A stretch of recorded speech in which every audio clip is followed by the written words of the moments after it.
Bueno, pues ecuación de Antoine es el primer problema que vamos a presentar en esta serie de termodinámica y que tiene que ver con la presión de vapor o presión de saturación. No voy a profundizar mucho porque estoy preparando una serie de videos que tienen que ver ya enteramente con la teoría de la termodinámica relacionada con la ecuación de Antoine, Clapeyron, etcétera, Dalton, pero solamente voy a tocar unos cuantos conceptos, ¿vale? En este video y tienen que ver con lo siguiente. Uno es líquido comprimido o líquido subenfriado, y esto vamos a dejarlo así a ojo de buen cubero nada más, como cualquier sustancia que no está para nada cerca de vaporizarse. Vamos a dejarlo así. Luego viene el líquido saturado, que es un líquido que está ya muy cerca o a punto de vaporizarse. Está el vapor saturado, es un vapor que está casi ya nada de condensarse. Está la mezcla de vapor y líquido saturado, en el cual coexisten, precisamente en este estado coexisten tanto el vapor saturado como el líquido saturado. Eso quiere decir que el líquido saturado está a punto de vaporizarse y el vapor saturado está a punto de condensar. Es un equilibrio, ¿vale? Y finalmente tenemos el vapor supercalentado, ¿no? O sobrecalentado, que es uno que está bastante lejos de condensarse. Bueno, estas fases las vamos a entender un poco mejor con la siguiente gráfica. En esta gráfica muy sencilla, que es una gráfica de temperatura versus volumen, podemos ver estas diferentes etapas. Lo que tiene que ver con la etapa de líquido, de 1 a 2, o la compresión, el líquido comprimido, perdón, y lo que va de 2 a 4 pasando por 3, que es la mezcla de líquido saturado y vapor saturado que comentábamos, y de 4 a 5 ya lo que viene siendo el vapor supercalentado. En este diagrama lo vemos muy bien. Me gustaría tocar un punto importante en este diagrama, y es el siguiente. En el punto 2 a 4 existe algo que se llama calidad de vapor. La calidad de vapor ustedes la van a escuchar en sus clases de termodinámica, sus primeros laboratorios ya de equipos de operación. Cuando la calidad de vapor es 0, quiere decir que prácticamente no hay nada de vapor, no está el compuesto en esa fase, ¿vale? O la sustancia no está en esa fase, sino que está prácticamente enteramente líquida. Conforme vamos del 0 al 1, evidentemente el 1 ya es una calidad de vapor en la cual existe nada más solo vapor. Entonces el recorrido de 2 a 4, pasando por 3, es todo ese cambio de fase. Ese cambio de fase a temperatura constante, que evidentemente hay un cambio de volumen. Nos vamos de líquido al vapor, por consecuente va a haber un cambio de volumen. En la gráfica podemos ver que todo esto es a temperatura constante. Estamos hablando aquí del agua a 100 grados centígrados, ¿vale? Con esto podemos ya seguir y llegar a lo siguiente. Tenemos un problema importante que hay que resolver, que es el primero que vamos a tocar esta noche. Este problema tiene que ver con cálculo de composición al equilibrio de la fase vapor de una mezcla líquida inmiscible de hexano y agua a una temperatura de 50 grados Celsius. Vamos a traducirlo. Si ustedes nunca han tenido experiencia con un problema de ingeniería química, este va a ser el primer acercamiento. La composición. Aquí estamos hablando de una mezcla de dos líquidos, en este caso hexano y el agua. La composición sencillamente se refiere a en qué porcentaje tenemos agua y hexano dentro de nuestra mezcla. Y esto es la composición en la fase vapor, o sea, cuando ya pasaron de ser líquidos a vapor, ¿cuál es la composición de ese vapor? ¿Cuánto es hexano y cuánto es agua? ¿Vale? La composición al equilibrio. Nos está diciendo que la mezcla es inmiscible. Esto quiere decir que no es una mezcla homogénea, realmente no se están mezclando entre comillas no hay una integración entre el agua y el hexano. Entonces, esto nos va a servir para poder definir en unos instantes un parámetro que también nos va a servir para resolver el problema. Y la temperatura nos lo está manejando a 50 Celsius. Normalmente en estos problemas de ecuación de Antoine, la temperatura siempre la manejamos en Celsius y la presión en milímetros de mercurio, pero realmente de forma pedagógica les pueden poner cualquier presión, ¿vale? La verdad es que los Celsius siempre se mantienen, pero no la presión. La presión sí puede cambiar. Después nos comenta, asimismo, calcular las presiones de vapor de los componentes puros mediante la ecuación de Antoine. Las presiones de vapor del hexano y del agua. Quiero que piensen en una olla express. En esta olla express tenemos un sistema cerrado con un sistema semi cerrado porque tenemos una válvula que es la que libera la presión.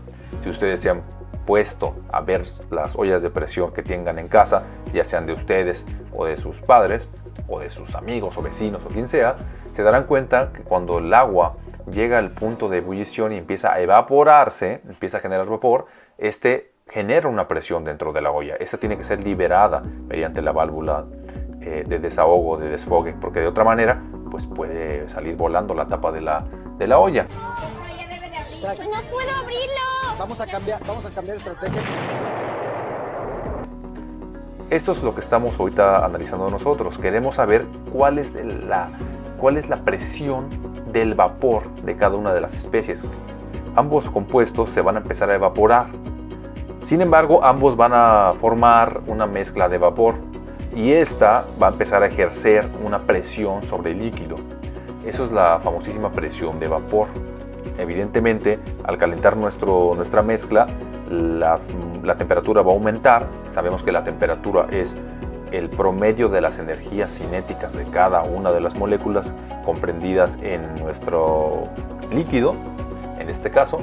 Entonces todas estas van a querer abandonar el líquido y salir en forma de vapor, pero como es un sistema cerrado, entre comillas, que está nada más liberado o desfogado por nuestra válvula, pues van a ejercer una presión muy fuerte. Nosotros queremos saber cuál es ese valor de presión. Para poder resolver el problema, nos están dando tres constantes, las constantes A, B y C. Estas constantes están tabuladas ya en la literatura para un montón de moléculas, en este caso para hexano y agua, y estas constantes son para determinado rango de temperaturas. Después lo vamos a explicar con más calma, pero no son valores a la y C va. En la literatura van a encontrar valores de A, B y C para hexano y agua, N valores, pero ustedes tienen que tomar los que tengan que ver con los 50 Celsius, porque esos son los que nos van a servir. Cualquier otro valor que ustedes tomaran que no fuera de 50 Celsius nos va a dar un resultado erróneo. La temperatura entonces nos lo dan en Celsius, con eso sacamos A, B y C, y la presión en torr, ¿vale? Vamos entonces a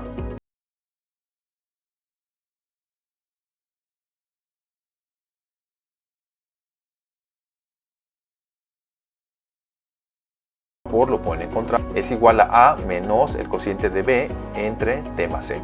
T es nuestra temperatura. A, B y C son nuestros parámetros. Vamos a operarla de una manera en la cual eliminemos el logaritmo usando una exponencial base 10, una exponencial 10. Entonces nos quedaría ya una ecuación que sea presión de saturación es igual a 10 a la A menos B entre T más C. Y eso es lo que vamos a usar. La segunda consideración tiene que ver con la immiscibilidad, que no se mezcla el agua y el hexano. Entonces, nuestra presión de saturación total, la presión del vapor que va a estar en nuestro recipiente, va a ser igual a la suma de las presiones de cada una de las especies. En este caso, suma del hexano más la suma del agua. Empecemos a resolver. Esto es muy sencillo. Vamos a sustituir en la ecuación de Antoine, que ya no tiene logaritmo, los valores de la temperatura y cada uno de los coeficientes que tenemos. Para el hexano, esta es nuestra expresión, y tendríamos una presión de saturación de 1 o del hexano de 405.6 torricellis. En el agua hacemos lo mismo, presión de saturación del componente 2, sustituimos la temperatura de 50 y cada una de las A, B y C, y obtenemos un valor de 92.3 torr. La presión total del sistema vendría dada por la suma de ambas presiones de vapor y tendríamos un resultado de 497.9 torr. Ahora, el torr es una medida súper vieja, ya nadie la utiliza hoy en día, pero a modo de ejercicio nosotros vamos a tomar esos torricellis y los vamos a convertir a kilopascales, que es una unidad mucho más común. Sabemos que 760 torricellis son 101.325 pascales. Con eso y con este pequeño cálculo, nosotros vamos a convertir de torricellis a pascales. teniendo un resultado de 54.07 kilopascales. Ahora vamos a calcular la fracción mol del hexano en la fase vapor. ¿Cuánto hay de hexano en esa fase vapor que está en nuestro recipiente? Y lo vamos a calcular con la ley de Dalton. La ley de Dalton, se las presento, es esta. Nos está diciendo que la fracción mol en la fase vapor del componente 1 va a ser igual a la presión de saturación del componente 1 entre la presión de saturación del sistema. Sustituyendo, vamos a tener ya el siguiente resultado. Nosotros ya hicimos las conversiones necesarias para tener el resultado correcto en kilopascales, ¿vale? Ya no lo manejamos en torricellis. En kilopascales vamos a tener que 54.07 kilopascales, que es la presión de saturación del hexano, entre los 66.38, que es la presión de saturación del sistema, pues nosotros vamos a tener una fracción de 0.814. Por lo tanto, ahora la fracción mol del vapor de agua va a ser pues la diferencia, 1 o la unidad menos la fracción del hexano, quedándonos 0.186. Con esto concluimos este ejercicio muy sencillo, donde utilizamos la ecuación de Antoine. La ecuación de Antoine nos permite relacionar la presión de vapor de una especie pura o de una mezcla con la temperatura. Terminamos con esto nuestra revisión de la ecuación de Antoine, muy sencilla. Evidentemente, después vamos a revisar una ecuación de Antoine más expandida, en donde nos va a dar un rango mucho más específico de resultados, pero esto es un buen comienzo con el cual podemos empezar a adentrarnos en esta serie de termodinámica para ingenieros químicos, que es realmente fascinante y que voy a estar preparando tanto videos de teoría como videos en donde apliquemos las ecuaciones y yo les explique de una manera pues muy sencilla el porqué de estas cosas. Entonces, pues bueno, si les gustó el video o tienen algún comentario o tienen alguna queja o sugerencia, pues primero les agradecería mucho que se suscribieran al canal si no lo han hecho, si es la primera vez que ven un video aquí en el Rincón del Ingeniero Químico. Si ya están suscritos, pues les agradecería un like y un compartir a la gente que ustedes crean que le puede servir para poder hacer más videos de este tipo. Les mando un fuerte abrazo y nos vemos en otro video.